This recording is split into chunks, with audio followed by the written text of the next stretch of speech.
Karena NU ini lahir sebagai organisasi yang koheren bener. Koheren, kiai-kiai itu ketika mendirikan NU tidak ada yang centang perenang, satu ke kiri, satu ke kanan, satu ke utara, satu ke selatan, itu kan nggak ada. Begitu ada keputusan bersama, ya sudah keputusan bersama itu diikuti. Nggak ada yang kemudian bikin keputusan lain, istihad sendiri-sendiri itu nggak ada. Karena NU itu memang dimaksudkan, dilahirkan sebagai energi untuk membangun peradaban. Dan tidak mungkin bisa menjalankan fungsinya dengan baik kalau tidak koheren. Assalamualaikum warahmatullahi wabarakatuh. Alhamdulillah, syukurillah, wassalatu wassalamu ala rasulillah, Sayyidina Maulana Muhammadin ibn Abdillah wa ala alihi wa sahbihi mawalah. Amma ba'd. Yang saya hormati Ketua Umum PP Fatayat, sahabat Margaret Aliatul Maimunah. Yang saya hormati, selamat datang Ibu Menteri. Menteri apa sih? Menteri Pemberdayaan Perempuan, Ibu Arifatul Khairiyah.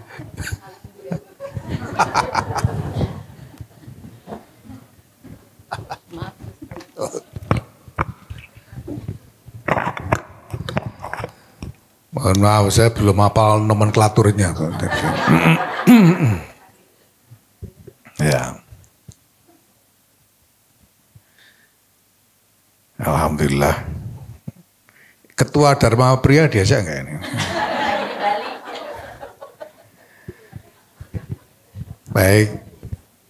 Yang saya hormati sahabat-sahabat pimpinan BW Fatayat NU seluruh Indonesia beserta Kombes. Alhamdulillah, terima kasih sudah melaksanakan permusyawaratan dalam Kombes Fatayat ini dengan baik, dan tadi saya sudah mendapatkan laporan dari Ketua Umum tentang hal-hal yang telah berhasil disepakati dan ditetapkan dalam Kombes ini. Saya kira semuanya merupakan hal-hal penting yang harus dijalankan. Maka sesudah ini saya kira yang harus ditekankan adalah agar semua yang dihasilkan dalam Kombes ini bukan cuma berhenti jadi tulisan saja, tapi betul-betul jadi pekerjaan. Dan semua orang mendapatkan bagian dari pekerjaan itu. Semua kader mendapat bagian dari pekerjaan itu. Nah, saya ingin menggunakan kesempatan ini bukan untuk nyari besan. Warna saya udah paling-paling ya sebentar lagi bang saya kawinkan lah, ini anaknya masih TK semua, bisa gimana. Tapi saya ingin mungkin memberikan penjelasan saja tentang nalar dari semua yang selama ini sekurang-kurangnya dalam 3 tahun terakhir ini sejak selesai muktamar dilakukan, dijalankan oleh pengurus besar Nahdlatul Ulama. Saya kira semua orang termasuk sahabat-sahabat dari Fatayat bisa merasakan bahwa 3 tahun terakhir ini adalah waktu yang penuh dengan dinamika dan banyak hal yang dirasa baru yang berkembang, dan ya kalau sejauh menyangkut jajaran NU yang kita tangkap dari konsolidasi NU selama ini, perubahan dinamika itu sudah terasa sampai ke bawah, sampai ke tingkat cabang-cabang. Bahkan di lingkungan daerah-daerah NU yang lapisan NU-nya tebal, perubahan dinamika itu terasa sampai ke ranting-ranting. Bahwa ini ada, ini baru ini. Kita sedang melakukan hal-hal baru dan perbedaannya terasakan oleh mereka semua. Nah, alhamdulillah. Nah, ke depan ya mudah-mudahan ini semua terus meningkat gairahnya, sehingga visi yang kita usung untuk mengembangkan NU masa depan ini bisa kita raih secara nyata. Nah, untuk itu saya ingin menggunakan kesempatan ini menjelaskan nalarnya itu bagaimana. Kok NU bikin ini, bikin itu, bikin dan dikerjakan dengan energi yang begitu besar, itu nalarnya seperti apa. Nah, pertama-tama saya ingin mengajak sahabat-sahabat semua mengingat tentang makna kehadiran NU di tengah-tengah masyarakat. Kehadiran NU di dunia fana inilah. NU itu hadir itu maknanya apa sebetulnya kok ada NU. Yang kedua, apa makna keikutsertaan kita di dalam NU ini? Kok kita ikut-ikutan itu maknanya apa? Sampean jadi fatayat itu sebetulnya maunya apa gitu. Itu kan harus diingat.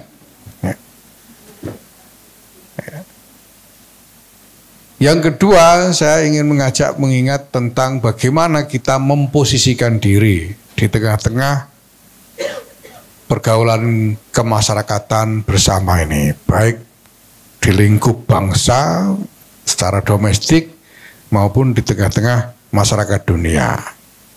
Nah, baru kita nanti bicara tentang strategi-strategi. Nah, NU itu, makna kehadiran NU itu adalah sebagai ikhtiar dari para ulama di Nusantara ini, para kiai, untuk meneguhkan sekaligus memperkuat ikhtiar bersama mereka yang sebetulnya sebelum itu selama berabad-abad sudah dilakukan oleh masing-masing kiai itu, yaitu ikhtiar untuk membimbing masyarakat di dalam mengembangkan peradaban yang mulia. Kiai-kiai itu jauh sebelum mereka bersepakat mendirikan Nahdlatul Ulama, pekerjaannya itu kan membimbing masyarakat, membimbing lingkungan mereka masing-masing dengan segala yang mereka bisa, berdasarkan ilmu yang mereka miliki, agar masyarakat ini tumbuh menjadi masyarakat yang beradab. Masyarakat yang beradab itu artinya masyarakat yang berperadaban mulia. Makanya diajari tentang nilai-nilai akhlak, diajari menjalankan ibadah-ibadah, diajari tentang pengertian tentang syariat dan lain sebagainya. Itu pekerjaannya kiai dari dulu, sejak sebelum mendirikan NU ini. Nah, NU ini didirikan untuk memperkuat jaringan mereka sebetulnya. Karena sebelumnya jaringan di antara kiai-kiai itu kan tumbuh secara tradisional, yang digambarkan oleh Zamahsari Dhofir dalam karya monumentalnya Tradisi Pesantren itu, jaringan yang dirajut melalui genealogi intelektual dan genealogi keluarga. Jadi jaringan antar kiai-kiai yang tunggal guru, gurunya sama, sanad keilmuannya sama, dan kiai-kiai yang berhubungan secara keluargaan karena ada tradisi di antara kiai itu saling besan-besanan itu. Ya. Nah, nanti saya juga akan mudah-mudahan bisa dapat besan kiai juga gitu supaya meneruskan. Nanti kalau ada nyai-nyai, ya kelamaan kalau fatayat nunggu nyai nanti. Ya. Nah, dengan mendirikan NU, ikatan jaringan ini diperkuat menjadi ikatan keorganisasian sehingga dikelola secara organisasi. Nah, fungsinya sama. Fungsinya adalah untuk membimbing masyarakat menjadi berkembang menjadi peradaban yang mulia. Peradaban mulia itu peradaban yang dihidupi oleh akhlak yang baik, akhlakul karimah, yang kehidupannya berkualitas. Berkualitas itu artinya apa? Ya makmur, ya sehat, ya cerdas dan seterusnya. Itu namanya kehidupan yang berkualitas. Ya. Nah, dengan nalar keorganisasian ini kemudian dibangun strategi-strategi toh, sehingga lalu terpikir strategi untuk menjangkau, ya, karena ada kesadaran bahwa kemudian sebagai organisasi ada kesadaran bahwa masyarakat ini punya konfigurasi, ya, yang beragam sedemikian rupa, ada segmen-segmen yang berbeda-beda yang harus dijangkau oleh organisasi, maka kemudian dikembangkan instrumen-instrumen organisasi agar jangkauan kepada masyarakat, sekali lagi untuk membimbing masyarakat itu bisa dilakukan secara lebih efektif. Ya. Makanya kemudian misalnya dibentuk Fatayat, dibentuk Muslimat dulu kan, lalu Fatayat. Supaya apa ya? Supaya nanti yang menjangkau Mahmud ini, atau kalau bukan Mahmud ya jomblo yang agak kedaluarsa.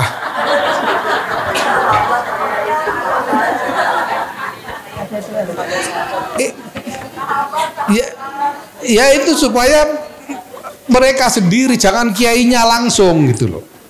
Karena kalau kiainya langsung yang ngumpul-ngumpulin, wah begini nih, nah, dikira carian baru,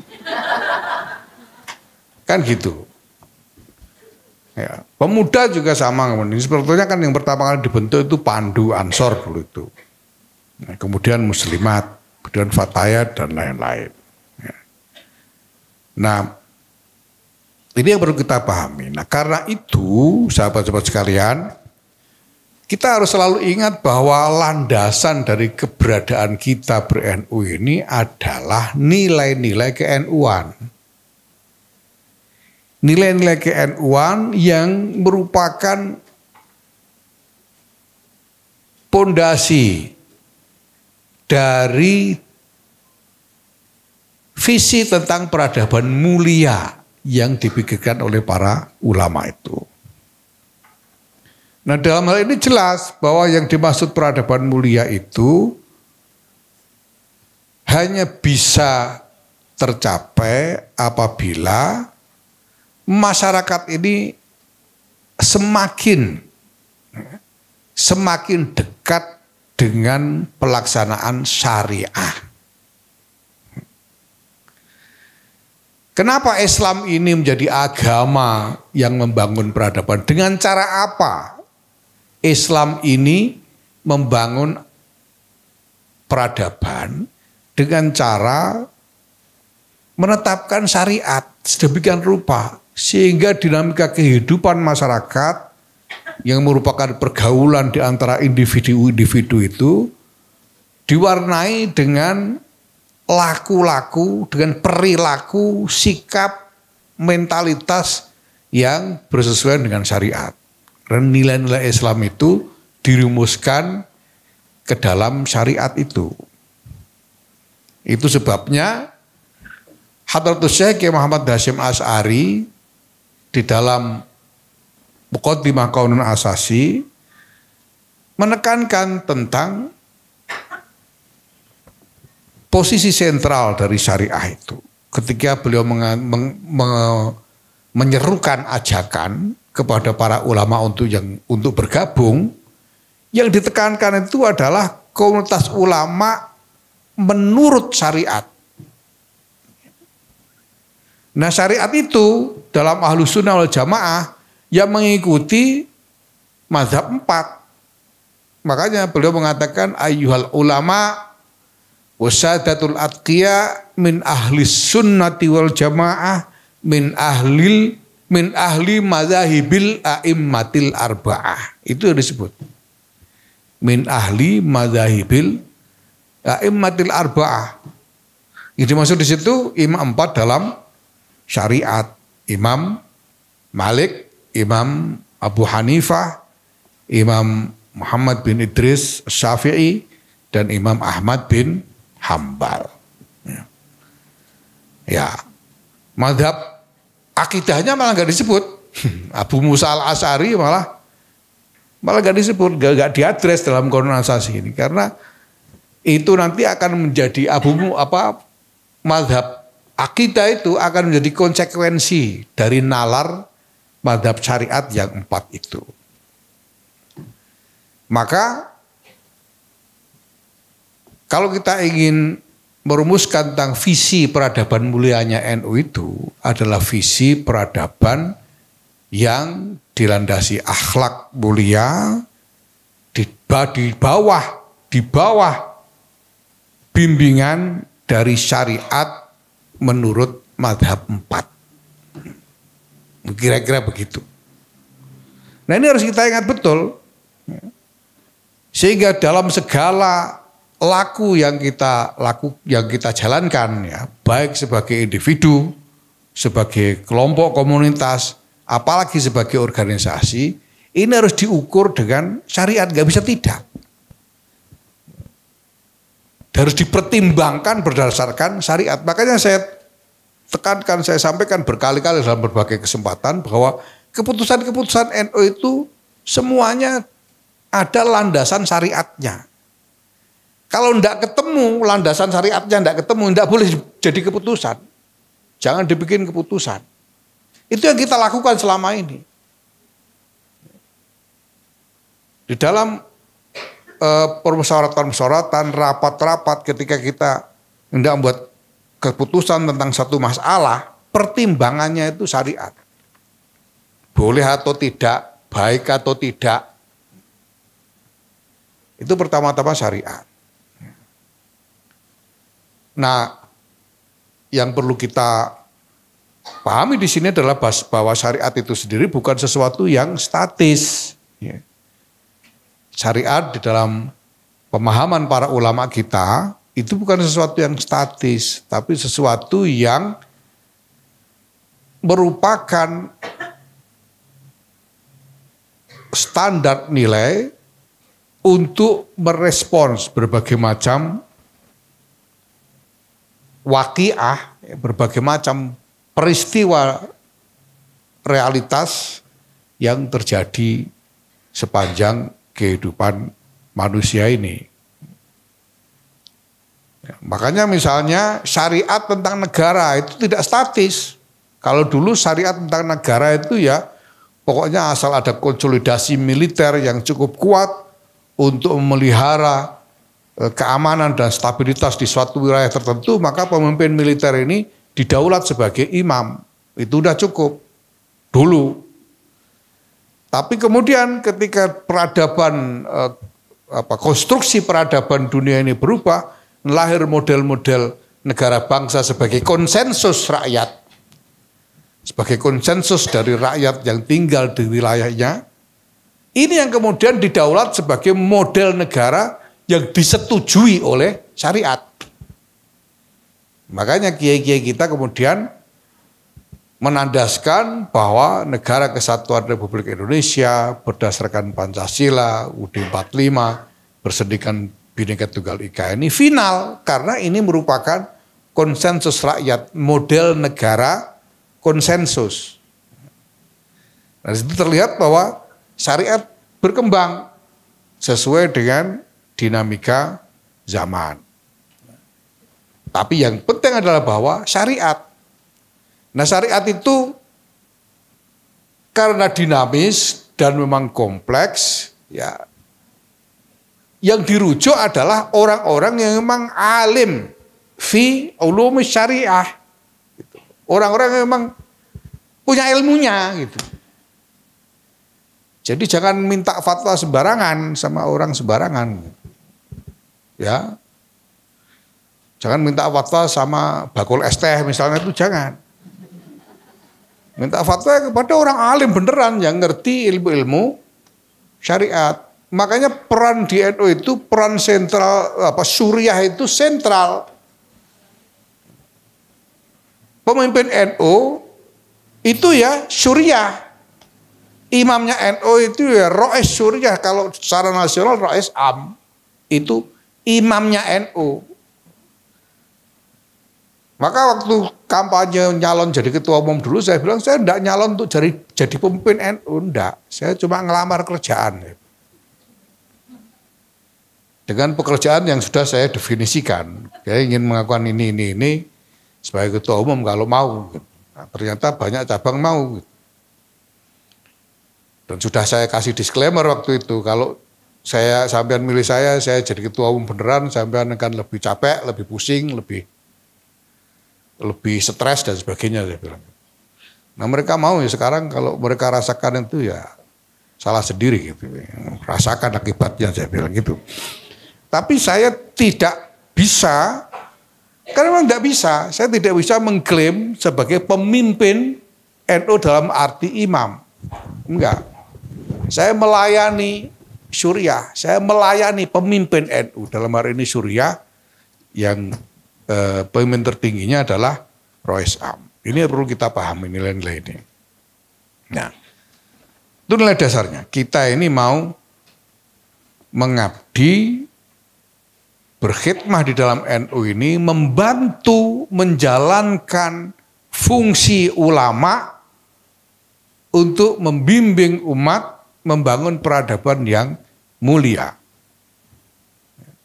Peradaban yang mulia itu landasannya adalah syariah. Itu tidak boleh dilupakan. Itu kiai-kiai kita bicara sampai dalam dan sampai hal-hal yang kecil-kecil. Misalnya gimana baiknya ini kalau mimpin Indonesia Raya itu sebaiknya dirijennya laki-laki apa perempuan itu. Itu sampai dibicarakan. Ya, walaupun kemudian ya kita bangun wawasan-wawasan sedemikian rupa supaya berbagai macam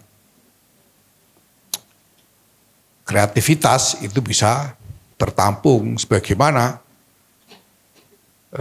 legacy dari para pendahulu kita. Dulu Sunan Kalijogo menciptakan wayang itu melalui diskusi syariah. Boleh apa enggak wayang ini? Bentuk wayangnya seperti apa yang boleh? Ceritanya dibuat bagaimana itu melalui diskusi syariah, jangan salah. Ini bukan hanya soal kreativitas bikin media dakwah. Sehingga lalu pokoknya mau ini apa aja yang penting menarik dan buat orang mau datang untuk mendengarkan dakwah, boleh. Itu tidak begitu. Semuanya harus dengan diskusi syariat, dengan landasan nilai-nilai syariat. Ya. Ini yang pertama. Yang kedua, bagaimana kita mendudukkan diri di tengah-tengah pergaulan masyarakat bangsa negara ini. NU ini telah melalui perjalanan sejarah bergulat bersama-sama dengan negara bangsa ini. Karena NU ini menjadi bagian dari keseluruhan peradaban Nusantara ini. Sebelum kemerdekaan, NU ini memposisikan diri tetap dalam membimbing masyarakat, tapi juga pada saat yang sama ikut serta dalam perjuangan merintis kemerdekaan bersama-sama elemen-elemen bangsa yang lain, kan gitu. Sehingga lahirnya Negara Kesatuan Republik Indonesia itu, proklamasi kemerdekaan itu lahir atas kontribusi dari NU juga. Kalau klaim siapa yang kontribusinya lebih besar, yaitu soal klaim. Tapi jelas NU ikut kontribusi. Bahkan sebetulnya kita bisa katakan bahwa kalau tidak ada NU, mungkin walaupun sudah proklamasi, bisa-bisa itu nggak jadi ada NKRI ketika sekutu masuk itu. Karena ketika sekutu datang, itu pemerintah resmi, ya gimana lagi, Bung Karno bilang katanya orang kalau kawin itu tidak perlu mikir bikin rumah dulu, nggak perlu asal punya tikar gitu aja sudah kawin aja katanya. Nah itu proklamasi kan begitu. Proklamasi kemerdekaan asalnya ada teks singkat dinyatakan gitu aja dulu. Belum punya apa-apa. Belum punya tentara, belum punya ini, belum punya itu, sama sekali. Tiba-tiba sekutu masuk, datang. Proklamasi itu 17 Agustus, sekutu datang September, itu baru 2-3 minggu sesudah proklamasi kemerdekaan. Dan sekutu, karena di situ ada nikah, mereka mulai melakukan represi kepada masyarakat ya, untuk mengembalikan kekuasaan Belanda. Sehingga sudah mulai terjadi macam-macam insiden, karena masyarakat juga sudah tergerak oleh semangat kemerdekaan itu dan mereka melawan. Tapi pemerintah pusat waktu itu, Presiden Soekarno itu masih mikir, nih gimana kalau kita ngelawan pakai apa? Tentara gak ada. Mereka ini pasukan perang sekutu ini datang dengan persenjataan lengkap, dan kita mau ngelawan pakai apa? Nah maka kemudian lahirlah resolusi jihad. Resolusi jihad itu isinya apa? Isinya resolusi jihad itu meminta, menuntut, menyerukan kepada pemerintah RI untuk memerintahkan perang sabil. Gitu. Itu isinya resolusi jihad. Coba dibaca lagi itu. Teks resolusi jihad itu. Jadi resolusi jihad itu merupakan tuntutan kepada pemerintah RI agar pemerintah RI menyerukan dan memerintahkan perang sabil untuk melawan sekutu. Itu isinya resolusi jihad. Nah kenapa kok nuntut? Jadi ini bukannya langsung NU perintah suruh perang itu kan enggak. NU minta pemerintah untuk supaya pemerintah yang menyerukan perang sabil. Kenapa? Karena dalam syariat perang itu haknya imam. Yang boleh mengumumkan perang itu adalah imam. Dan di dalam kerangka NKRI imamnya pada waktu itu dipersepsikan bahwa imam dari NKRI itu yang pemerintah pusat. Mereka yang berhak mengumumkan perang. Ya, dari sini saja kita bisa melihat bagaimana para ulama kita ini serius sekali dan disiplin di dalam memegang parameter-parameter syariat di dalam keputusan-keputusan mereka. Lah cuma sebelum pemerintah kelihatan juga pemerintah itu enggak sampai membuat seruan itu. Karena pertimbangannya macam-macam juga pemerintah ini. Ini kan negara Pancasila, kalau kita perang sabil dan sebagainya ini kan lalu jadi kayak negara Islam dan sebagainya itu. Macam-macam kan pemerintah itu, sehingga kelihatannya nggak sampai ada seruan perang sabil dari pemerintah itu, nggak sampai terjadi. Tetapi kemudian orang bertanya kepada Hadratus Syekh Kiai Hasyim Asy'ari, kalau perang sabil itu hukumnya apa? Lalu Hadratus Syekh menjawab, ya hukumnya wajib perang sabil. Karena pertempuran di Belanda di Surabaya sudah meletus, maka mereka yang tinggal di dalam radius marhalaten, radius jamak kosor, itu fardu ain. Kalau di luar radius itu fardu kifayah. Itu fatwanya Hadratus Syekh. Nah, lalu orang bergerak berdasarkan fatwa ini. Walaupun pemerintah RI sendiri tidak mengeluarkan seruan perang sabil. Orang bergerak berdasarkan fatwa Hadratus Syekh. Bahkan yang di luar marhalaten juga berangkat semua, sampai dari Cirebon berangkat semua. Dari mana-mana berangkat ke Surabaya untuk ikut dalam melawan sekutu itu. Nah kalau itu tidak terjadi, NKRI itu nggak jadi ada, kan gitu kan. Lah kalau sekutu datang nggak ada yang ngelawan gimana? Ya walaupun sudah proklamasi ya buyar gitu aja. Tapi karena kemudian ada perlawanan seperti itu, maka NKRI berhasil ditegakkan. Walhasil, ya kita NU ini berkontribusi dalam mendirikan NKRI dan memberikan legitimasi keagamaan atas eksistensi dari negara bangsa, yaitu Negara Kesatuan Republik Indonesia ini. Nah, maka kita menempatkan diri, NU ini menempatkan diri di dalam bagian dari konstruksi negara bangsa ini. Itu sebabnya kita tidak mau khilafah itu. Kita melawan seruan-seruan khilafah. Kita melawan segala macam seruan yang hendak membatalkan NKRI, kita lawan. Sampai Mbah Lim bikin ungkapan NKRI harga mati itu. Ya. Karena kita tidak mau ini konstruksi yang sudah menjadi kesepakatan bangsa ini ditolak karena haram. Mengingkari konsensus itu haram. Dasarnya anas ala suruti, kita sudah sepakat kok kita ingkar. Ya, tidak boleh. Belum lagi pertimbangan-pertimbangan yang lain, konsekuensinya terhadap kehidupan masyarakat dan lain-lain. Ya. Ini yang penting. Nah, maka kita mendapatkan diri dalam kerangka itu. Kita ini bagian dari konstruksi bangsa dan negara ini. Nah, di dalam perjalanan sejarah itu, ini pergulatannya kan macam-macam. Pergulatannya berubah-ubah. Pertama kita berjuang ikut serta merintis kemerdekaan. Habis itu kita tarung untuk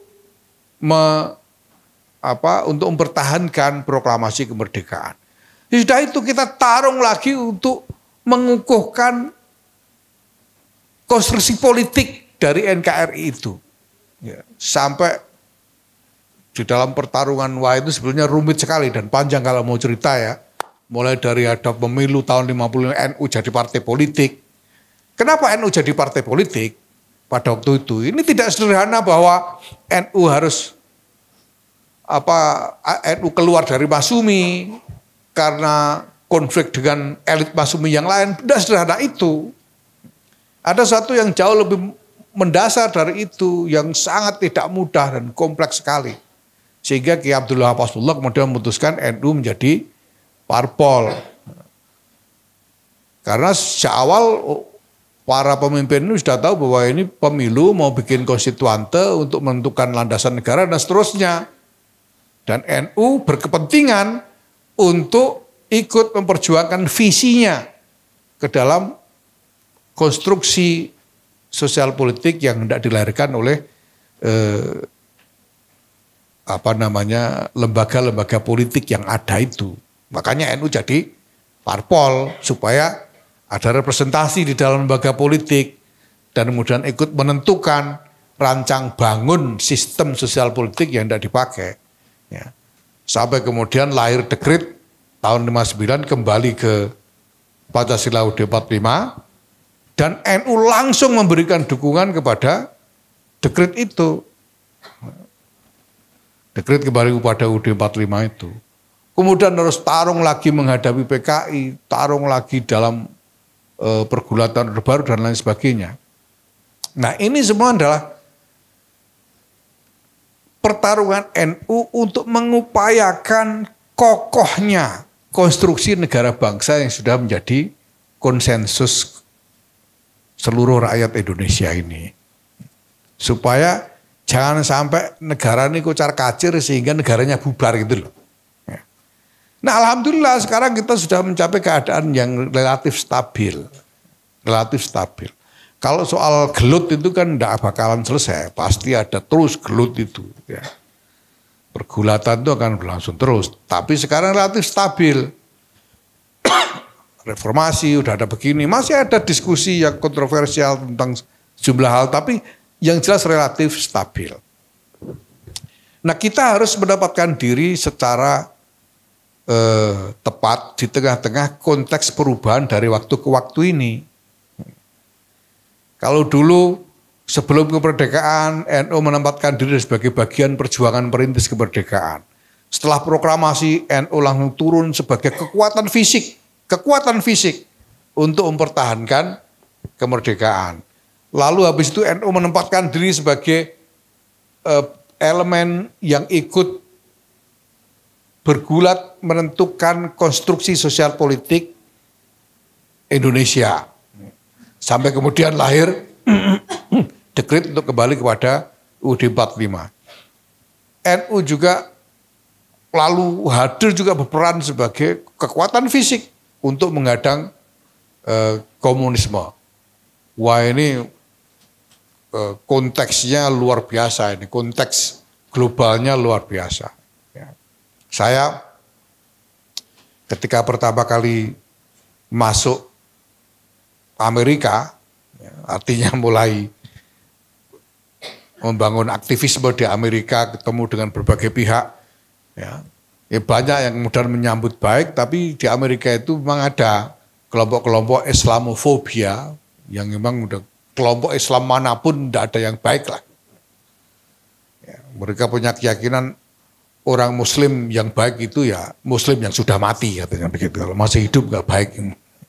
Itu ada kelompok begitu memang di Amerika itu, sehingga ketika saya datang membawakan pesan NU yang merupakan pesan perdamaian dunia misalnya, mereka dengan sengit sekali menyerang. Dan yang mereka serang adalah keberadaan NU itu sendiri, bukan pesannya tapi keberadaan NU. Apa itu ad hominem itulah apa namanya. Jadi dia mendiskreditkan pembawa pesannya. Ya. Apa namanya? Nah, pokoknya gitu itulah. Karena apa? Kalau pesannya orang tidak bisa nolak dong. Kita berpesan menyerukan perdamaian, menyerukan kesetaraan dan lain sebagainya. Tapi karena mereka memang tidak suka pada Islam, mereka serang NU-nya. Di antara serangan yang mereka sampaikan, dan itu langsung kepada saya gitu, mereka sampaikan apa hak NU bicara perdamaian, kata mereka. Ya. Kalian dulu pernah membantai ratusan ribu orang ketika bertarung melawan Partai Komunis Indonesia. Sekarang kalian mau bicara perdamaian, itu kredibilitas Anda untuk bicara perdamaian dari mana? Nanti bilang. Jadi saya bilang, ya kami memang bertarung melawan komunis dan jatuh korban banyak sekali, tapi kami menang, saya bilang.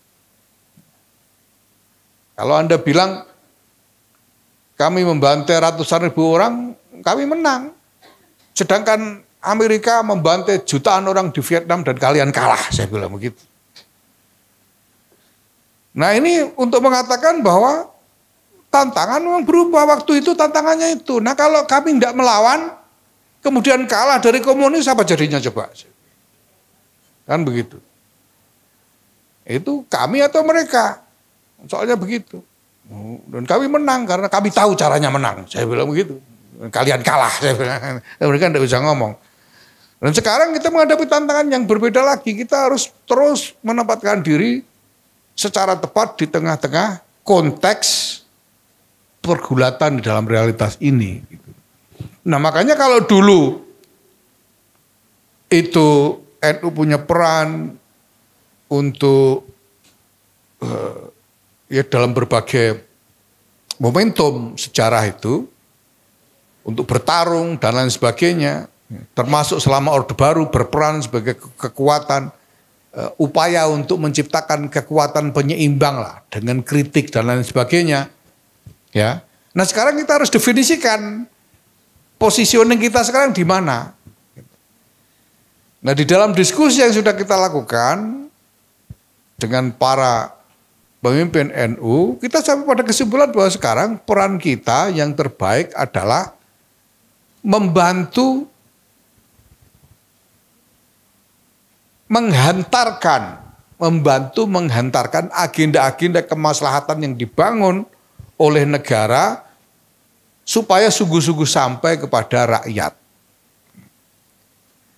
Jadi tantangan kita sekarang begini ya. Ini pemerintah yang milih rakyat semua. Rakyat sendiri yang nyoblos. Presiden, DPR dan sebagainya itu yang nyoblos rakyat sendiri. Kemudian wewenang diserahkan kepada para pemimpin negara ini untuk menentukan agenda-agenda. Ya sudah, karena wewenang sudah diserahkan kepada mereka, kita berikan wewenang untuk membuat agenda-agenda itu kepada para pemimpin negara yang sudah dipilih sendiri oleh rakyat ini. Gitu toh. Nah, maka sekarang pertama-tama ya kita lihat apabila memang ada hal-hal yang membutuhkan masukan lebih lanjut, membutuhkan kontribusi gagasan dan lain sebagainya, ya kita sampaikan kepada pemimpin-pemimpin negara. Tetapi pada dasarnya hak untuk membuat agenda-agenda itu ada pada para pemimpin negara. Ya, hak untuk membuat undang-undang misalnya itu kan ada di DPR. Ya biar DPR yang bikin. Gitu. Nah, kita bisa membuat kritik dalam diskusi publik, tetapi tidak bisa memaksakan. Ya. Tidak bisa memaksakan secara politik apapun yang menjadi pandangan kita, karena di situ diasumsikan isinya adalah representasi dari rakyat di DPR itu. Begitu juga pemerintah. Pemerintah yang berhak memerintah kan ngerti itu duitnya ada berapa, baginya gimana.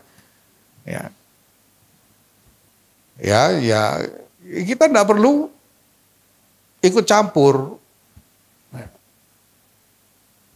Kecuali memberikan kontribusi pemikiran-pemikiran yang sifatnya ya namanya kontribusi pemikiran sifatnya diskusi untuk dipertimbangkan. Nah, tetapi yang lebih penting lagi adalah bahwa ketika agenda-agenda itu sudah diputuskan, dan karena agenda-agenda itu isinya adalah kemaslahatan, upaya untuk menciptakan kemaslahatan bagi rakyat, maka sekarang bagaimana supaya ini keputusan ini nanti sungguh-sungguh menjadi kemaslahatan beneran gitu loh. Ya, nah di situ kita bisa memposisikan diri. Kita membantu supaya keputusan agenda-agenda yang dibuat oleh para pemimpin politik untuk kemaslahatan rakyat ini betul-betul bisa dirasakan oleh rakyat beneran gitu. Enggak hilang di jalan. Karena berdasarkan pengalaman sekurang-kurangnya ya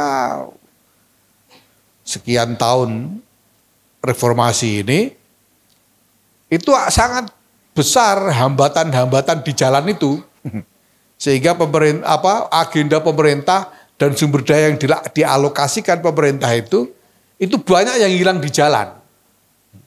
Itu terus terang aja. Berapa waktu yang lalu saya ya sebelum Muktamar ya saya ketemu diskusi dengan jumlah tokoh dan mereka katakan bahwa waktu itu pemerintah itu kalau punya agenda tertentu, kemudian mengalokasikan sumber daya tertentu, misalnya 10 sumber daya dialokasikan dari pusat, itu yang sampai ke rakyat cuma 2. Yang 8 hilang di jalan.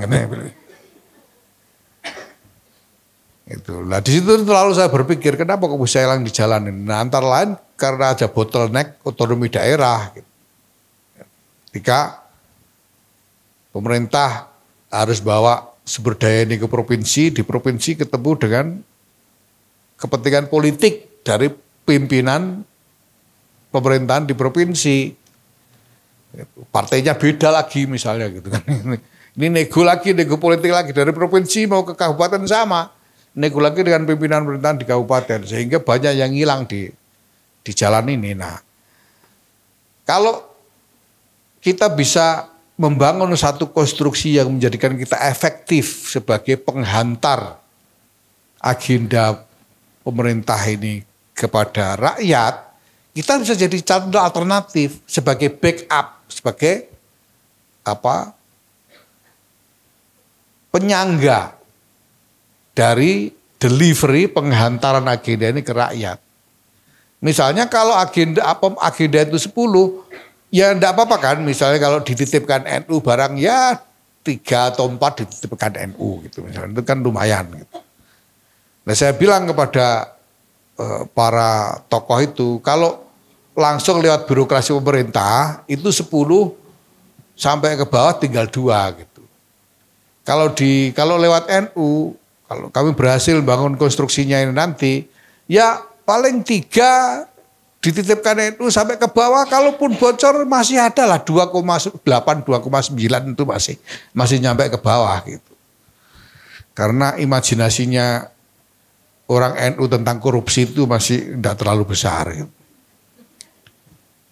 Dan ada satu hal yang penting lagi, bahwa di NU ini alhamdulillah, summa alhamdulillah, summa alhamdulillah. Ini bukan hanya soal keyakinan buat saya, tapi saya melihat ini sebagai realitas. Bahwa peradaban ikhlas itu masih cukup intact, masih cukup terjaga. Peradaban ikhlas itu sampai ke bawah. Ya saya tahu lah teman-teman, sahabat-sahabat Fatayat ini, ya walaupun punya imajinasi nanti bisa calon DPR, bisa ini, ada imajinasi begitu ya. Tapi kan pada dasarnya juga semuanya tumbuh dari dorongan yang ikhlas untuk berkhidmah. Ya, soal efektif apa enggak itu kan soal ngerti caranya apa enggak gitu aja kan. Tapi kan sebetulnya semuanya ingin ikhlas berkhidmah. Siapa yang memangnya jadi pengurus, siapa yang bayarin, siapa yang enggak. Nah makanya ini perlu kita pelihara betul, ini sangat berharga. Saya itu punya pesantren di Rembang sana. Pesantren saya itu pesantren yang murni tradisional. Saya tidak punya lembaga pendidikan formal dengan kurikulum pemerintah, itu tidak punya. Ya, murni tradisional. Madrasah yang saya buat itu madrasah diniyah beneran. Sampai Allahyarham Kiai Maimun Zubair mempertanyakan kenapa kok tidak bikin sekolah. Nah saya bilang karena kalau bikin sekolah formal itu saya malas mencarikan gaji gurunya, saya bilang. Karena tidak ada guru matematika yang mau ngajar tanpa bayaran, itu tidak ada. Guru bahasa Inggris, guru biologi, guru kimia yang mau ngajar tanpa gaji itu tidak ada, nyarinya di mana susah. Saya harus mikir nyarikan gaji. Tapi kalau guru alfiyah, guru Fathul Mu'in, guru kitab-kitab tradisional itu banyak. Alumni-alumni itu saya panggil, saya suruh ngajar, semuanya mau. Dan saya tidak perlu mikir gaji, karena ditakut-takutin kualat aja sudah jalan itu. Dan memang jalan. Itu guru-guru madrasah saya itu saya mobilisasi alumni-alumni dari kota-kota lain juga yang memang tidak terlalu jauh, 30-40 kilo lah jaraknya dari Rembang. Apalagi gaji, transportnya aja nggak saya ganti. Tidak ada yang buat ganti. Itu mereka tetap datang dan disiplin, keluar biaya transport sendiri dan nggak bolos-bolos. Kenapa? Takut kualat. Dan takut kualat itu wasilah untuk ikhlas. Kalaupun nggak ikhlas kepada Gusti Allah, ikhlas kepada kiainya kan gitu. Nah kita ini sebetulnya masih begitu. Saya yakin masih ada energi ikhlas itu. Nah di sini kita menempatkan diri. Nah untuk itu kita bangun strategi untuk menciptakan konstruksi yang sesuai bagi peran ini. Itu sebabnya yang pertama-tama dilakukan oleh PBNU ini adalah merevitalisasi koherensi organisasi, direvitalisasi. Karena NU ini lahir sebagai organisasi yang koheren bener. Koheren, kiai-kiai itu ketika mendirikan NU tidak ada yang centang perenang, satu ke kiri, satu ke kanan, satu ke utara, satu ke selatan, itu kan nggak ada. Hadratus Syekh Kiai Hasyim Asy'ari sampai kepada Kiai Kiai Zainuri Salatiga, Kiai misalnya yang di Menes itu Kiai siapa itu semuanya koheren, nggak ada yang mereka bergerak betul-betul bersama sebagai satu badan sejak awal itu. Kiai-kiai ini begitu ada keputusan bersama, yang sudah keputusan bersama itu diikuti, nggak ada yang kemudian bikin keputusan lain, istihad sendiri-sendiri itu nggak ada. Gitu. Jadi ini sekali lagi ini perlu diingat, karena sekarang ini ada yang mencela agenda koherensi ini. NU kok dibikin koheren itu gimana? Tidak demokratis atau gimana katanya mereka. Ya bukan soal itu. Karena NU itu memang dimaksudkan, dilahirkan sebagai energi untuk membangun peradaban. Dan tidak mungkin bisa menjalankan fungsinya dengan baik kalau tidak koheren. Kanjeng Nabi itu tidak mungkin bisa melahirkan peradaban Islam yang begini raksasa itu kalau antara Kanjeng Nabi dengan para sahabat tidak koheren. Dan Sayyidina Abu Bakar yang pertama kali dijaga adalah koherensi. Kalau ada yang mau tidak koheren, diperangi beneran. Kayak orang-orang Najd itu diperangi beneran oleh Sayyidina Abu Bakar karena mereka menolak untuk koheren. Orang-orang Najd waktu itu tadinya itu bukannya kok membatalkan syahadat lalu jadi kafir lagi, itu enggak. Yang mereka, aspirasi mereka itu adalah menolak kepemimpinan Madinah. Karena mereka menganggap bahwa dulu mereka baiatnya kepada Kanjeng Nabi sudah enggak ada, ya sudah sekarang sendiri-sendiri lagi gitu. Maunya orang-orang Najd waktu itu. Makanya mereka enggak mau menyetorkan zakat ke pemerintah Madinah. Itu yang mereka lakukan. Bukannya mereka tidak mau mengeluarkan zakat, mereka mau berzakat, mereka mau urus sendiri gitu loh. Tidak mau disetorkan ke pemerintah Madinah, itu yang mereka lakukan. Makanya diperangi oleh Sayyidina Abu Bakar. Dan ketika Sayyidina Umar mempertanyakan, mereka itu kan ahli syahadah juga, kenapa kok diperangi? Sayyidina Abu Bakar mengatakan karena mereka keluar dari garis yang ditetapkan oleh Rasulullah. Rasulullah dulu setornya harus ke pemerintah Madinah, mereka nggak mau, sekarang ya harus diperangi. Itu artinya apa? Menjaga koherensi supaya Islam sebagai kekuatan peradaban itu tetap koheren. Ya ini syarat. Nah sekarang kita bisa melihat, ini aktivis-aktivis yang lebih senior, saya kira juga bisa merasakan. Sahabat-sahabat ini sebetulnya juga sudah cukup senior lah untuk merasakan bahwa sudah lama ada gejala inkoherensi di dalam keseluruhan bangunan NU ini. Orang bisa bikin sendiri-sendiri ini itu, enggak karu-karuan, bikin jalan sendiri-sendiri. Bikin haluan sendiri-sendiri, nyari-nyari sendiri-sendiri, kan gitu. Ini namanya tidak koheren. Nah ini ya apa namanya? Ini ancaman eksistensial terhadap keberadaan NU sebagai pembawa agenda peradaban.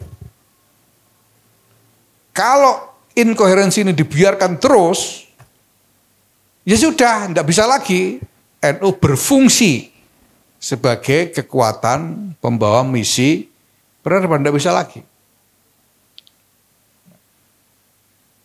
Nah maka strategi yang kita dibangun di dalam PBNU ini, pertama-tama ini, koherensi ini dulu. Koherensi itu apa? Yang kita lakukan untuk membangun koherensi ini. Dengan memperbaiki tata kelola pertama-tama. Kita harus mengkonsolidasikan tata kelola organisasi ini. Sehingga proses-proses, prosedur-prosedur, mekanisme-mekanisme ini jelas. Dan ditaati dengan disiplin. Gitu loh. Soal keputusan kita mau bikin kegiatan apa, itu soal nanti. Yang penting caranya membuat keputusan ini loh. Ini supaya benar, supaya nggak bikin keputusan sendiri-sendiri. Ya, jadi mengerti ya. Jadi kalau PP Fatayat ini bikin keputusan untuk membuat sejumlah serangkaian aktivitas Ini caranya membuat keputusan gimana? Melibatkan PW-PW, melibatkan PC-PC dan sebagainya itu gitu loh. Keputusan apa yang harus melibatkan PW? Keputusan macam apa yang harus melibatkan PC? Keputusan apa yang cukup dirapatkan di pleno PP dan sebagainya? Ini harus diberesi tata kelola ini. Soal nanti keputusannya itu seperti apa konkretnya, ya nanti dibicarakan. Yang penting mekanismenya ini dulu beres gitu loh. Ya, ini namanya konsolidasi tata kelola. Karena kalau nggak ada ini, orang lalu berbuat semau-maunya, bikin sendiri-sendiri semau-maunya, tanpa ada tanpa ada ikatan hubungan dengan elemen-elemen organisasi yang lain. Kita ini kan satu. PBNU dengan PP Fatayat ini kan tidak terpisah, ini satu ini. Gitu loh. Ini saat ini bukan organisasi terpisah sendiri-sendiri, ini satu. Kita harus bareng jadi satu gitu.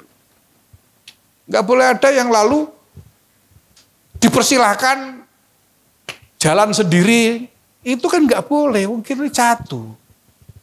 NU ini satu. Nah makanya tata kelola ini yang kita beresin dulu. Nah sekarang bikin pergum dan lain-lain, kita sosialisasikan positioning Banom bagaimana, positioning lembaga bagaimana. Ini kita atur semua ini supaya jelas proses, prosedur, mekanisme itu jelas. Gitu. Dan diikuti oleh semua. Sehingga kalau ada keputusan, ini adalah keputusan bersama dari semua elemen yang ada, bukan keputusan-keputusan individu, bukan keputusan yang terpisah-pisah. Ini yang pertama. Konsolidasi tata laksana atau tata kelola, konsolidasi tata kelola. Nah itu banyak yang kita lakukan terkait dengan ini. Pertama dengan membangun parameter-parameter aturan yang lebih jelas, lebih rinci, dan disosialisasikan dengan baik sehingga diikuti oleh semua secara disiplin, diikuti secara disiplin. Ya makanya dalam hari ini ketika ada ribut-ribut, ya saya kira sahabat-sahabat dengarlah sekarang ini PBNU mengambil alih pelaksanaan Kongres Jatman. Lalu orang ribut, ini gimana? Enggak menghormati orang tua. Bukan begitu. Ini karena soal koherensi organisasi. Gitu. Kalau jadi gini masalahnya itu Jatman, ini baru belakangan kita temukan, ternyata tahun 2019 itu ada sejumlah pimpinan Jatman yang mendaftarkan ke Kumham keberadaan Jatman sebagai perkumpulan sendiri terpisah dari NU. Dengan akte notaris sendiri gitu loh. 2019. Dan kemudian tidak ada komunikasi dengan bahkan cabang-cabang, enggak tahu. Idaroh Su'ubiyah itu cabang-cabangnya Jatman, enggak tahu. Sementara kalau dalam periodisasi NU, masa khidmahnya selesai 2023 dan tidak dilakukan apa-apa sampai 2024, lebih setahun. Nah ini kan ada masalah kontroversi hukum ini, gimana lalu statusnya toh? Gitu loh. Nah maka PBNU membuat keputusan pertama memfasilitasi pertemuan antara pimpinan Idaroh Aliyah dengan Idaroh Wusto. Pertemuan dan semuanya hadir, dari Idaroh Aliyah hadir, Mudir Am dengan sekjennya hadir, Idaroh Wusto hadir. Bicara soal kontroversi-kontroversi ini sampai pada kesepakatan diserahkan kepada PBNU. Lalu PBNU tentu ada proses-proses selanjutnya sampai PBNU memutuskan untuk mengambil alih pelaksanaan kongres. Nah sehingga kemudian insya Allah nanti 21 Januari kita adakan. Ini maksudnya apa? Supaya ini jadi satu. Jatman itu bukan organ yang terpisah yang boleh jumpalitan mau-maunya sendiri tanpa harus koheren dengan NU itu ndak boleh. Wong ini satu ini, gitu. Jangan dipreteli. Itu maksudnya. Ya, bisa dimengerti ya. Nah kalau soal komunikasi, kita sudah jalankan. Soal adab dan lain-lain sudah kita jalankan. Rois Am itu sudah mengirim utusan salah satu Rois Suriah PBNU untuk menghadap kepada pimpinan Jatman. Bukan cuma sekali, sampai 2 kali. Gitu. Nah soal respons dari sana ya kita mau gimana? Kita harus ngitung apa yang lebih penting. Yang lebih penting adalah soal koherensi ini lagi-lagi. Supaya tata kelola ini jelas, ini konsolidasi tata kelola. Dari NU dan seluruh elemen-elemen instrumen-instrumen organisasinya termasuk Fatayat, Muslimat, ya, Ansor, Ibnu, PPNU, Jatman dan lain sebagainya ini harus koheren. Kalau enggak, ya apa gunanya ada NU? Gitu. Yang pertama konsolidasi tata kelola, yang kedua konsolidasi sumber daya. Sumber daya itu ada 2 macam toh. Ada sumber daya manusia, ada sumber daya pembiayaan. Ya. Nah untuk sumber daya manusia ini kita bangun sistem pelatihan kader. Ya. Nah di Banom-Banom juga kita dorong terus Muslimat bikin sistem pelatihan kader hierarkis. Ansor udah jalan beberapa sekian tahun, Fatayat juga harus bikin, Muslimat harus bikin, Ibnu PPN harus bikin sesuai dengan ininya sendiri-sendirilah, sesuai dengan spesifikasi dari Banom-Banom itu sendiri. Ya. Dan kita sudah tentukan bahwa Muslimat, Fatayat, Ansor itu lulusan PKN-nya disetarakan dengan pelatihan menengah NU. Jadi kalau sudah lulus PKN, tapi harus jalan beneran tuh ya. Kalau PKN nakon-nakon awas nanti. Harus itu database-nya harus bener itu. Saya udah ngomong banyak dari sama sahabat Margaret tadi. Ya. Sehingga kalau sudah lulus PKN itu berhak ikut pengkaderan tingkat tinggi di NU yaitu Akademi Kepemimpinan Nasional NU. Tapi sementara ini jangan banyak-banyak dulu. Biar Margaret aja yang ikut duluan nanti.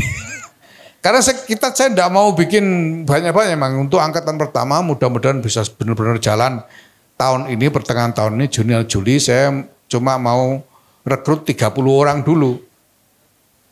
Dan itu pelatihannya setahun Margaret. Kamu harus siap komitmennya. Setahun pelatihannya itu isinya 25 sampai 30 batch. Satu batch itu satu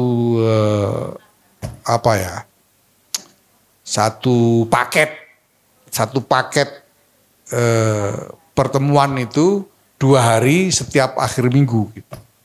Di setahun itu nanti udah, dan itu enggak boleh bolos sekali pun. Kalau bolos enggak kita kasih sertifikat. Nah, dan harus bisa bahasa Inggris. Lebih bagus lagi kalau bahkan sudah saya suruh kursus. Kalau enggak kuat bayar saya bayarin nanti. Jadi harus begitu.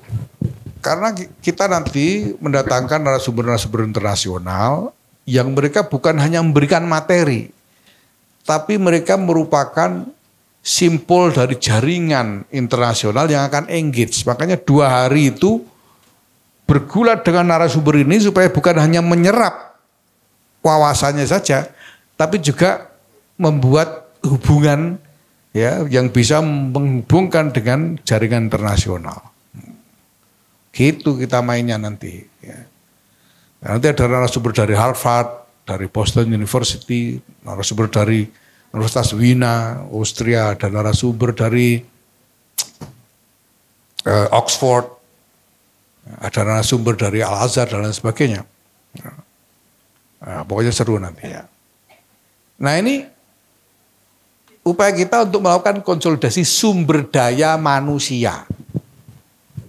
Supaya yang jadi aparatur organisasi, ini orang dengan kapasitas yang standarnya jelas gitu loh. Sehingga dibagi pekerjaan itu jelas-jelas bisa menjalankan. Itu konsolidasi sumber daya manusia. Konsolidasi sumber daya pembiayaan, ya kita udah, ya namanya konsolidasi pembiayaan ya butuh biayaan. Kita sudah biayaan ini sebetulnya. Ya, dan alhamdulillah dalam sekurang-kurangnya 2 tahun terakhir ini penting loh ini, cuma ya kita tidak ngomong banyak-banyak soal ini, tapi ini penting. Overhead NU itu tidak lagi bergantung kepada donasi PBNU itu. Overheadnya PBNU dalam 2 tahun terakhir ini tidak bergantung dari donasi. Sudah bisa cari duit sendiri. Gitu loh.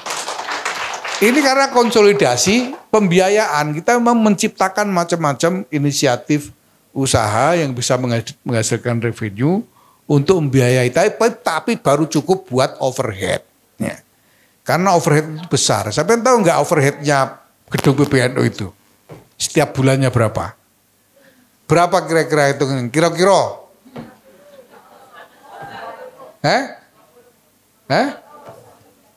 Setiap bulan itu overhead gedung itu, karyawan, langganan ini, langganan itu, ngirim orang ke daerah dan sebagainya berapa? 1,3 miliar rata-rata setiap bulan. Rata-rata setiap bulan itu PBNU harus mengeluarkan biaya 1,3 M. Kalau ada kegiatan-kegiatan khusus, apakah itu seminar atau apalagi kegiatan internasional, bisa membengkak. Bisa sampai 5-10 M kalau ada event-event khusus. Tapi alhamdulillah kita tidak lagi mengandalkan donasi. Ini namanya konsolidasi pembiayaan. Ya pakai biayaan memang. Memang biayaan. Tapi nah yang ketiga itu konsolidasi agenda. Supaya agendanya ini nyambung. Yang dilakukan oleh PBNU nyambung ke PW, nyambung ke PC. Yang dilakukan oleh NU nyambung dengan yang dilakukan oleh Fatayat. Nyambung yang dilakukan oleh Muslimat, Ansor, Ibnu, PPNU, Jatman, nyambung semua. Jangan pating pentali dakar karuan gitu loh. Ini namanya agenda yang nyambung. Di antara satu cabang dengan cabang yang lain, itu pekerjaannya nyambung. Dan tahu sama tahu, saling tahu. Oh sana bikin begitu, aku bikin begini, nanti hubungannya jadi begini. Itu ngerti itu loh. Itu namanya konsolidasi agenda. Nah sekarang PBNU sudah punya Renstra Nasional. Itu hasil kerjanya sahabat Ufi ini. Dan sudah kita tetapkan dalam pleno yang lalu.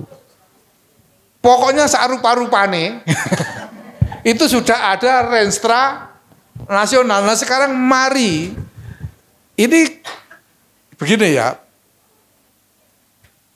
cara berpikir saya itu.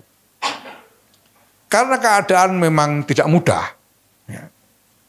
Dan yang kita hadapi ini masalah-masalah besar yang kompleks sekali. Maka yang saya ingin lakukan pertama-tama, strategi saya itu adalah membentuk model-model. Jadi ada model, ada template. Ya. Ada rancangan dasar dulu gitu. Yang bisa dikembangkan kemudian. Nah isinya seperti apa soal nantilah, kita berusaha sebaik-baiknya tapi isinya itu mutu nggak mutu pokoknya ada dulu gitu. Ada modelnya dulu gitu. Nah termasuk Renstra Nasional sudah ada sebagai model. Ya. Nah sekarang mari kita lakukan proses berikutnya yaitu penjabaran Renstra Nasional ini yang merupakan Renstra umum dari NU menjadi Renstra yang lebih spesifik. Pertama, spesifik di Banom-Banom. Kalau Renstra NU-nya begini, ke Fatayat jadinya gimana Renstranya gitu loh. Itu harus ada modelnya dulu. Nalar untuk menjabarkan itu harus jadi model gitu Bu Fi. Sampean kerjaan sampean harus bersama dengan sahabat-sahabat ini membuat model template-nya gimana. Kalau NU-nya itu Renstranya begini, diturunkan menjadi renstra fatayat, itu jadinya kayak apa? Nah itu nanti kan pertimbangannya positioning fatayat di dalam konstelasi instrumen-instrumen NU. Kalau ada fatayat begini, Ansor di situ, ada Muslimat, ada Ibnu PPNU. Nah yang cocok untuk fatayat ini yang kayak apa? Ini bikin template-nya aja dulu. Nah nanti kalau nasional jadi, sampai ke PW-nya jadinya gimana? Jadi misalnya renstra PW fatayat Jawa Timur misalnya gitu. Jadinya gimana dari nasional itu? Nanti dari Jawa Timur itu turunnya ke Situbondo jadi kayak apa gitu. Itu ada model dulu. Yang penting ada model dulu. Gitu. Nah kalau ini sudah ada model lalu kita lakukan terus menerus secara rutin, akhirnya nalar kita akan terbentuk. Nalar aktivisme kita ini akan terbentuk dalam konsolidasi agenda ini. Soal isinya kita kembangkan nanti kemampuan kita. Ini kan soal kemampuan aja. Kalau kita sudah punya kemampuan untuk mengolah data-data yang lebih luas dan lain sebagainya, ini tentu substansi dari konsep-konsep renstra itu akan lebih meningkat mutunya. Ya. Tapi model penalarannya ini harus jadi dulu. Ini namanya konsolidasi agenda. Nah di luar yang ada ini masih ada ruang luas sekali untuk berkreasi, ya, tapi tetap dengan mengacu pada rujukan renstra ini. Jangan jauh-jauh lah, jangan jauh-jauh dari renstra ini. Tapi bisa berkreasi apapun. Nah ini hal yang kita lakukan. Nah dengan cara ini kita berharap bahwa ke depan, ya, pertama, seluruh ekosistem NU ini, di dalam keseluruhan ekosistem NU ini berkembang kesadaran untuk bergerak bersama. Untuk bergerak bersama, untuk memperjuangkan visi bersama, cita-cita bersama, kesepakatan-kesepakatan bersama. Ini memang pekerjaan raksasa, tapi orang harus mulai dari satu titik. Dan titiknya sekarang. Makanya kalau sekarang ini orang mengeluh atau mencela dengan berbagai macam atas ketidaksempurnaan, ya saya cuma bisa bilang apa boleh buat. Karena keadaan kita ini memang masih membutuhkan strategi-strategi dasar lebih dahulu sebelum kita betul-betul bisa menjalankan fungsi yang lebih ideal. Sekarang kalau bicara misalnya bagaimana NU ini tidak mampu mempengaruhi pembangunan politik nasional. Pembangunan politik nasional itu dikiranya apa? Ya saya tidak mau kalau yang berjuang itu cuma Yahya Stakuf saja, kan tidak bisa. Kalau yang tarung cuma saya sendirian, nanti yang lain tarung untuk sesuatu yang berbeda, ya kan nggak jadi NU juga. Gitu loh. Nah sementara ini memang belum bisa, memang saya harus ukur-ukur. Apa yang kira-kira bisa disepakati? Kadang-kadang saya menganggap ini bisa disepakati, ternyata enggak, itu terjadi juga kan. Karena memang enggak mudah, karena koherensi ini belum terkonsolidasikan dengan baik. Gitu loh. Sehingga keputusan-keputusan itu masih belum bisa dengan mudah diterima baik oleh seluruh instrumen. Keputusan untuk menerima konsesi tambang. Ini prosesnya bukan sederhana ini. Ini kan prosesnya itu lewat rapat PB harian, pleno, kombes. Kita bicarakan sampai kita membuat keputusan menerima. Tapi toh, ya masih ada yang nggak setuju toh. Ada pengurus NU yang ikut-ikutan menggugat ke MK, misalnya kan gitu kan ada. Pengurus NU, apalagi PCI itu teriak-teriak macam-macam, ya gimana, saya kan cuma PCI aja, ini kan bikin keputusan ini kan sudah kombes, pleno, ya sudah kita jalankan. Gitu. Makanya saya bilang kalau mau enggak setuju ya silakan berjuang, nanti di muktamar ganti PBNU-nya dan suruh mengembalikan konsesinya, saya bilang begitu. Karena keputusan organisasi. Nah, ini hal begini ya, nanti ada konsekuensi seperti soal jadwal ini yang jadi kontroversi sekarang. Apa boleh buat? Tapi ini keputusan melalui mekanisme organisasi yang sudah kita tempuh dengan sebaik-baiknya. Kalau masih ada yang tidak setuju, yang keberatan, ya apa boleh buat, nanti kita komunikasikan supaya ini bisa diterima oleh semua.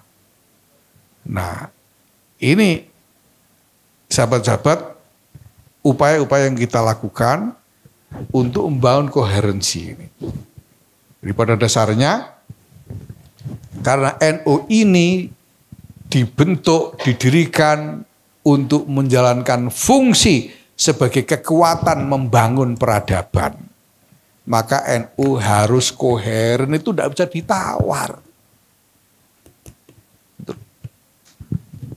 Makanya saya tidak mau peduli orang NU harus koheren, itu buat apa? Selama ini kita ini lebih luwes. Ya luwes tapi koheren gitu loh.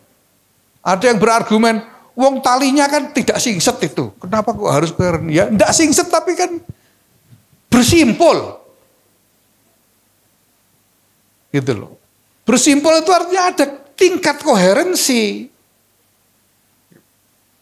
Bukan lalu bisa semaunya sendiri, harus bersimpul. Ya tidak singset tidak apa-apa, gitu. Tapi bersimpul toh. Gitu.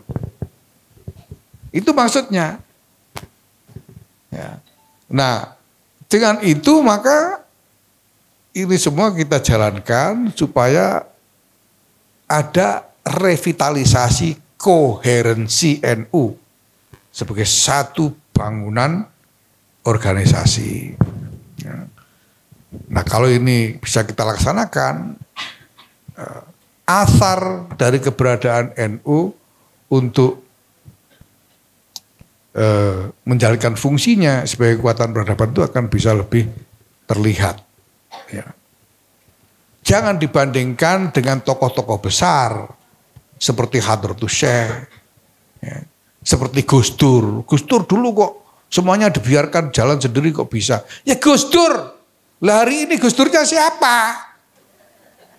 Oh enak aja semua orang disuruh kayak bisa kayak Gus Dur. Emangnya apa? 100 tahun lagi juga belum tentu ada orang kayak Gus Dur gimana. Gus Dur dulu tuh sendirian ngomong gitu semuanya ikut. Lalu sekarang ya siapa yang bisa begitu? Nah karena nggak ada yang bisa begitu, kita ciptakan koherensi ini melalui konstruksi organisasi. Untuk mensubstitusi kebesaran tokoh itu. Kalau dulu Gus Dur sendiri, sekarang semua NU ini yang berfungsi laksana Gus Dur kan kira-kira gitu. Tapi dalam konstruksi organisasi dan harus koheren. Gus Dur itu gitu-gitu itu koheren. Orang dulu menganggap Gus Dur itu akrobat. Kadang begini, kadang begitu, berubah-ubah dan sebagainya. Karena orang tidak memperhatikan nalar dasarnya. Kalau diperhatikan nalar dasarnya Gus Dur itu koheren, konsisten. Nah ini yang ingin kita ciptakan ke depan sebagai konstruksi organisasi. Ya. Nah pekerjaan saya sekarang ya sebagai pekerja, sebagai karyawan NU ini ya saya berusaha